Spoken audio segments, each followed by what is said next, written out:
You ever felt like you were on the edge of something big, only to have everything crash down at the last minute? Well, that's exactly what happened to David in 1 Samuel 29. The Philistine army, in a shocking turn of events, rejected him just when he thought he was about to step into battle alongside them. Rejected?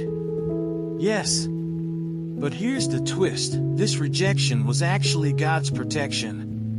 You see, sometimes the things we fear most, the moments that seem like setbacks, are actually part of a bigger plan we can't yet understand. And that's what David's story teaches us. When everything seems to fall apart, there's a deeper alignment happening, and God's mercy is at work in ways we can't always explain. But what if you could start to see your moments of rejection as just the beginning of something greater? What if you could look at every closed door as God setting you up for a greater opportunity ahead?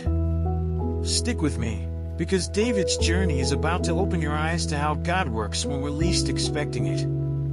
Then, let's read the chapter together.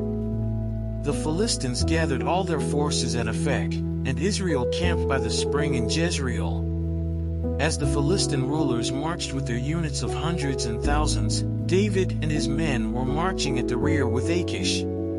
The commanders of the Philistines asked, "What about these Hebrews?" Achish replied, "Is this not David, who was an officer of Saul king of Israel? He has already been with me for over a year, and from the day he left Saul until now, I have found no fault in him." But the Philistine commanders were angry with Achish and said, "Send the man back, that he may return to the place you assigned him. He must not go with us into battle, or he will turn against us during the fighting. How better could he regain his master's favor than by taking the heads of our own men? Isn't this the David they sang about in their dances? Saul has slain his thousands, and David his tens of thousands." So Achish called David and said to him, "As surely as the Lord lives, you have been reliable, and I would be pleased to have you serve with me in the army. From the day you came to me until today, I have found no fault in you, but the rulers don't approve of you. Now turn back and go in peace. Do nothing to displease the Philistine rulers." "But what have I done?" asked David. "What have you found against your servant from the day I came to you until now? Why can't I go and fight against the enemies of my lord the king?" Achish answered, "I know that you have been as pleasing in my eyes as an angel of God. Nevertheless, the Philistine commanders have said, 'He must not go up with us into battle.' Now get up early, along with your master's servants who have come with you, and leave in the morning as soon as it is light." So David and his men got up early in the morning to go back to the land of the Philistines, and the Philistines went up to Jezreel. Let's say a quick prayer to thank the Lord for his mercy. Hey God, thank you so much for the wisdom you've given us through this study. We're grateful for the understanding you've opened up in our hearts. Please help us not just to know these things, but to live them out every single day.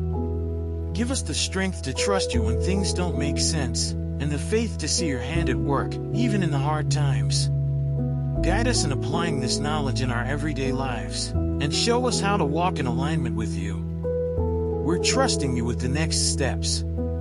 Amen. Now, here's the real question. How will you respond when rejection comes knocking? Will you let it hold you back, or will you trust that it's part of a bigger plan?